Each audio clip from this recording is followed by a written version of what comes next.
Right, welcome to this tactics and showcase video for one of the troops choices for Skitarii, and that's the Vanguard models. So in this video we'll take a look at the miniatures, we'll zoom in, show you what some of the models look like, and then we'll talk tactics about them, unit size, weapon options, combinations, tactics, strategy, mention things like stratagems and things that you can use as well, just to look at the different combinations you can go for to try and make this unit effective. It's one of the cheaper units. You can bulk out your army really well for Adeptus Mechanicus.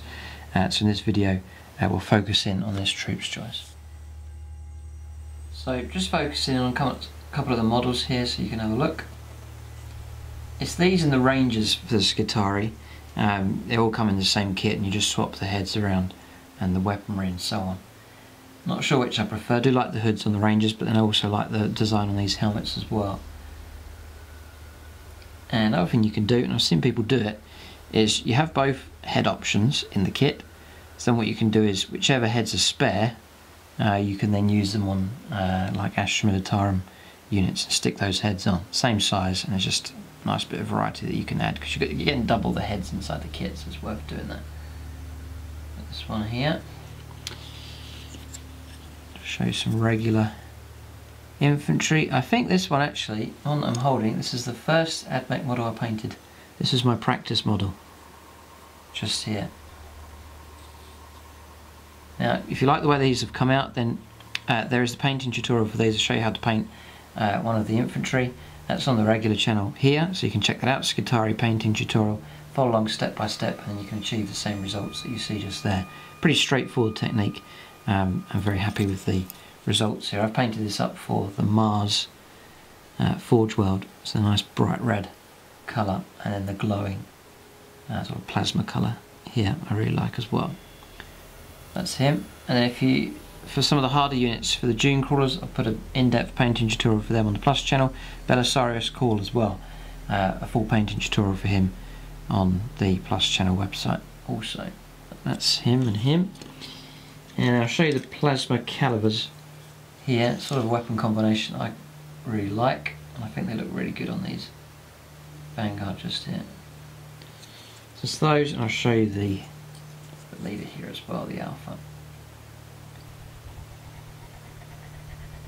Just there. Phosphor Blast pistol, this one, and then an arc maul for the combat weapon. What we'll do now is we'll take a look at these in the rules here. I'll see how good they are and what combinations you can go for. So I'm currently running a unit of 10. Bit controversial, people saying that 10's not such a good idea. We'll cover that in just a moment, but that's the size I have specifically for the Vanguard. It's a full size unit of 10. So troops choice, they're very cheap in points now, with the reductions coming in from chapter approved. I've just got a copy of that there as well. The infantry have come down in price, which is really good. Yeah, so points wise,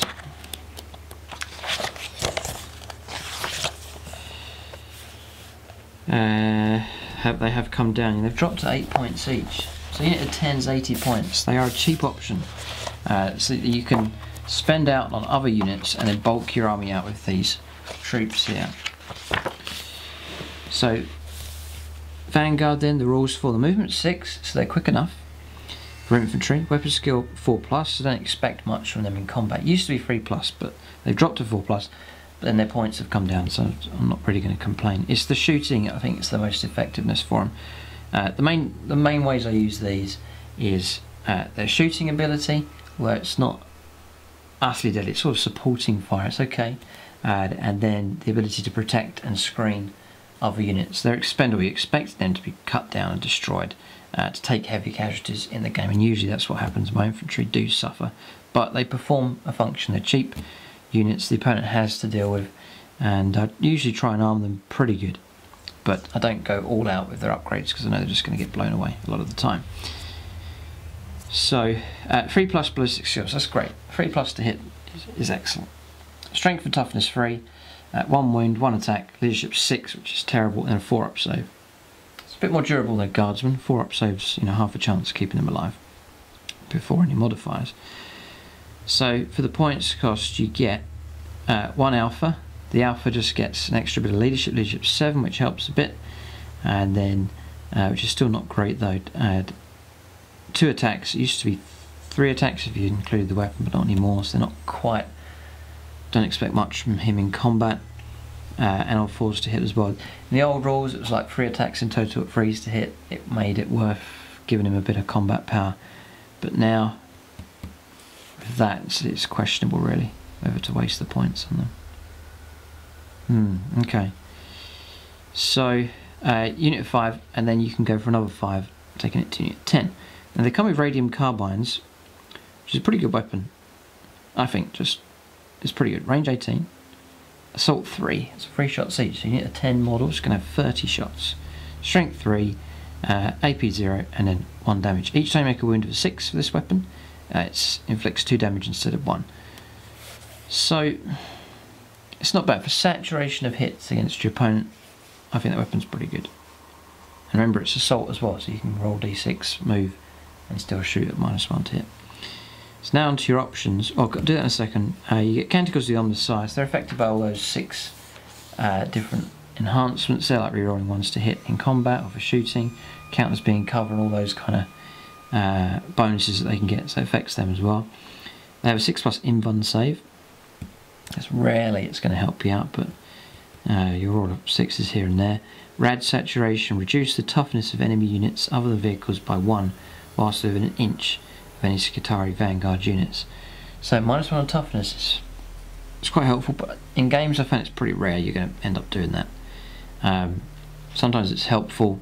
A little tactic you can do is charge them in alongside another unit and then just have them in there just to reduce the effectiveness or the toughness of the opponent's unit. That's an idea. Omnispecs. Enemy units do not receive the benefit to their saving throws for being in cover. Made by a unit that includes a model with an Omnispecs. You have to pay for that. I don't think it's worth it. It's 7 points. Because I think the unit's going to get blown away, which is what usually happens. I don't want to spend out on loads of upgrades. I just think that 7 points could be used somewhere else. So, and sometimes you have it in the unit and then you forget that you've got it, and you've definitely wasted the points. I don't usually bother with the Omnispecs. The enhanced data Teffer, you can reroll failed morale tests for a unit that includes a model with enhanced data Teffer. Helpful. Yeah, that's helpful enough. Ugh, that's 9 points, no way. So I wouldn't go for that either. Yeah. One help that you can go for with morale is the Dune Crawler, the broad spectrum data Teffer. Units within 3 inches with it, add 1 to the leadership. So you'll go from leadership 7 to leadership 8. That's pretty helpful. And it's 0 points. You see, just hang around with the Onagar Dune Crawlers and you get a bit extra bonus for morale. So that's about it for them. Don't expect wonders from them. Although the combination I have here, these 10, is a unit with a bit of a sting in the tail for these, and it's been effective a number of times. So yeah, what I'll do is I'm going to do another video for the Rangers.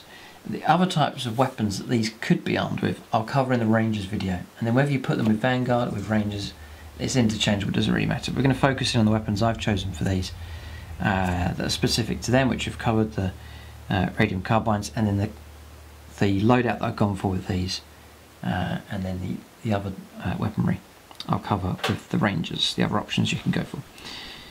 So up to 2 of them, this is if you take unit 5, all the way up to unit 9, because once you hit 10 you get access to another one of these. Up to 2 of them can take special weapons. If it's 10 models, an additional Vanguard can take special weapons. You can go for 3 special weapons. That's one of the reasons why I've gone for unit 10 here, is that there's your special weapons. A nice large unit of 10, although it's more vulnerable to morale problems, a nice large unit of 10 means the opponent's got to get through 7 regular models to try and get through to your upgraded special weapons team. And I've found that has been helpful.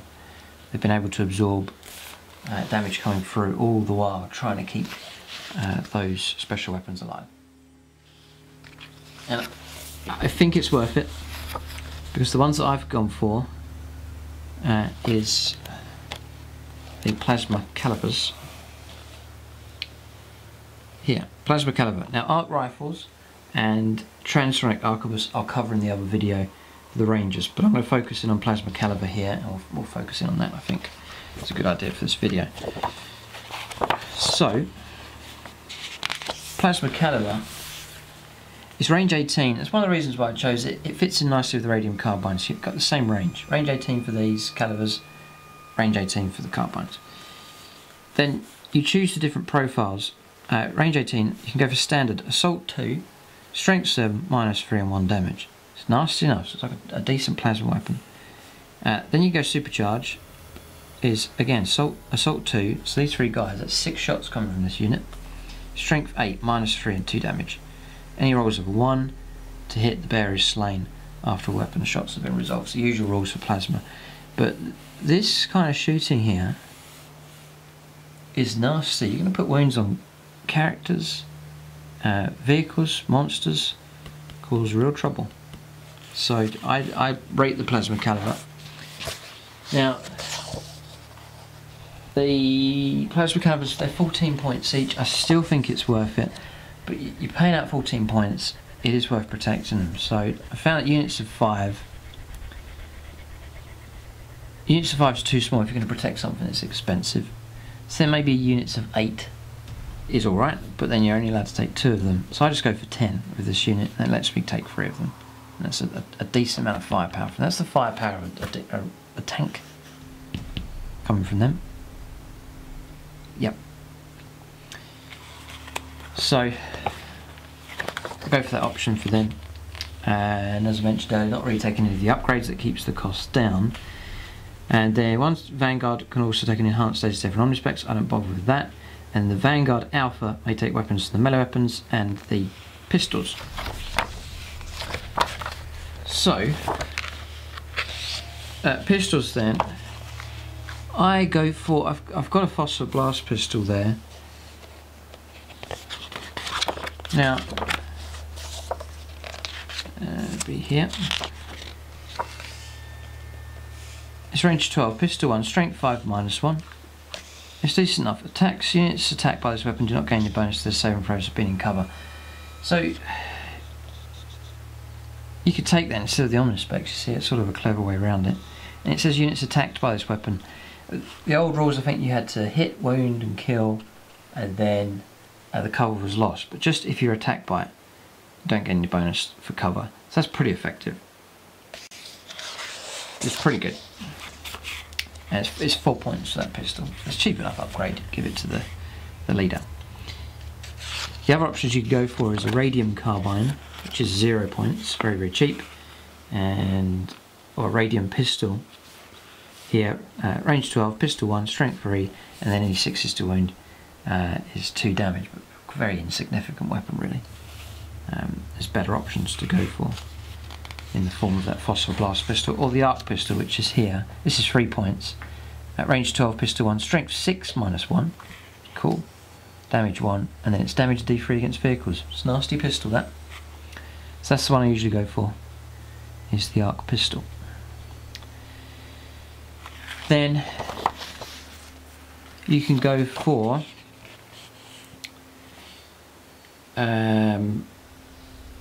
melee weapons. So all 3 of these are pretty good. I'm going to cover all of these here in this video. So you can go for the arc maul, which is what I go for. It's 5 points. Usually go for. I mean, you can make these interchangeable with the magnetized, no problem. +2 strength, so it becomes strength 5, -1 on the AP, and a vehicle, it's damage of D3. Again, nasty enough. I've found it's quite rare I'm using these in close combat, but you're not expecting much. 2 attacks in 4, you're going to get a hit. So whether it's worth paying out those upgrades or not, it's debatable now. They're half as effective as they used to be. Power sword, just the regular rules for that. 4 points I believe. Strength to use OP -3, very weak really. Armed with just 2 attacks and strength 3, it's not very good. And then the taser goad, +2 strength, so strength 5, no minus on the AP, 1 damage. And any 6s to hit is 3 hits rather than 1. That could be pretty helpful. and getting a number of hits. Taser Goad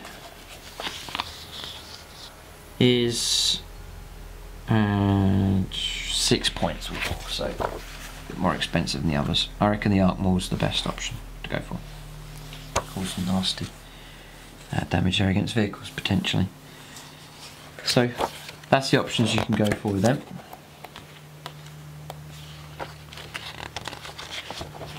Now, yeah, so we've covered all the upgrades that you can go for. So what I'm going to do now is I'm going to take the combination I've gone for here and illustrate potentially how you can use it. So I had a game a while ago where I was on the Plus channel. I was up against Blood Angels with these. The situation came up against a Dreadnought landed nearby. I didn't have much available for firepower, and remember I had these. I moved these up aggressively, and it's this kind of target. So you've got a vehicle here, but it's not stacks of wounds. There's potential for these to wipe this thing out with their firepower. So you get the plasma calibers, and in such a situation I would go supercharge. So really would try and go for it. Now I played this ability. I'm going to play reroll ones because usually I have a Tech Priest, Dominus or Belisarius call nearby. I made sure that was the case. It really helps these out, but still you have to roll them separately. So the first guy misses with one. Second misses with another. And the other one, so it's 3. It's not so good here, but we've got the 3 hits. Strength 8, so toughness 7 beyond 3 to wound. They all wound, and then it's -4, so no save and 6 wounds. So that's even with half the shots missing there. There's only 2 wounds left on this thing. You usually go for Arc Pistol, which I fire. That hits. That does wound. 4 up save, no, and D3 damage, just the 1. So that's 7 wounds, 1 wound left. And then you do have these radium carbines here. They could pick up the last wound. It's 3 shots each. So 1, 2, 3, 4, 5, 6. So that is actually 18 shots that can be used.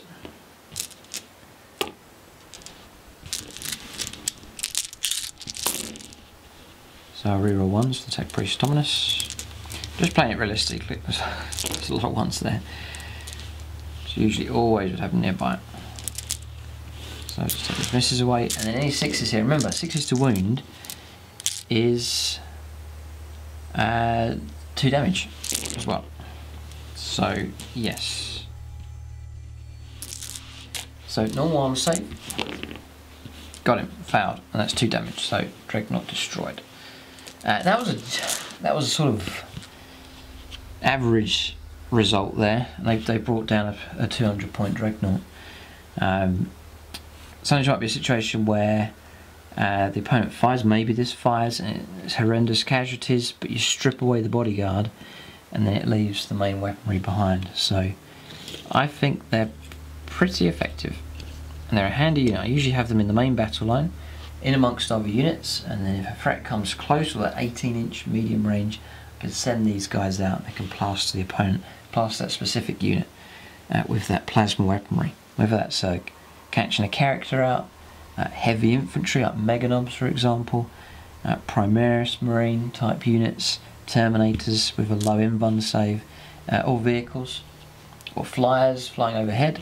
These guys, pretty deadly. So that's how I recommend playing them and using them as a counteracting sort of unit if anything comes too close. There's too much of a threat near your main battle line. So that's the combination I go for those. Unit of 10 means I can absorb the damage, and then inside there is the plasma calibers nicely protected. The leader there armed usually with the Arc Pistol, Arc Maul, a little bit of potential there with him as well to cause a bit of damage, and the rest just act as a bodyguard. They're not spending out loads of upgrades, so keeping the points cost down. That unit there with those weapons and the leader here is 130 points. It's cheap. It's a cheap unit. And so if they do get blown away, the opponent may well decide to go after them, then it's not too much of a loss. But they've got the potential to take out units like this. That's 200 points destroyed there pretty effectively. So I do rate them. I do rate the plasma calibers, but to wipe out that target, you need to have 3 of them, and that's why I've gone for unit of 10. As was pointed out to me, you can go for... I've got to go for all of these. There's a couple... There's Doctrine Imperative here. In the shooting phase. Yeah, protect the Doctrine Imperative. +1 to your hit rolls. So you can go on 2s to hit. May well be helpful with the plasma, just to try and guarantee those shots get in. So it's an important dice roll. 2s to hit, have him nearby, reroll 1s. That's very, very accurate and reliable firepower.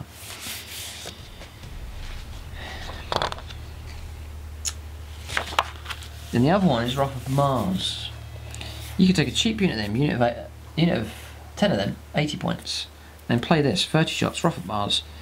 Any wounds of 6 is a mortal wound. You can plaster the opponent with mortal wounds. That one's pretty deadly, that one. So that's one way you could use that there on the Vanguard. So that's pretty much it. That is the Tactica and overview for these. I really like the models, and I'm really happy to have a full size unit of 10 and armed to the teeth really with plasma calivers. It's one of the decent infantry weapons for the Skitarii. So in the comment section below, leave your own comments and feedback. What do you think of that combination there? If you're an experienced AdMech player, how do you use these? What combination do you go for? What size, combination, upgrades and so on? And then how do you then use that unit tactically? What role do they fulfill? And then other players can learn from your own feedback there, and especially new players as well to AdMech, perhaps trying to get used to the army, trying to figure out how to build a list. They can glean from other 40k players' experience. But that's the video. Keep a lookout for more in this series, the Adeptus Mechanicus. Thanks for watching, and tune in next time.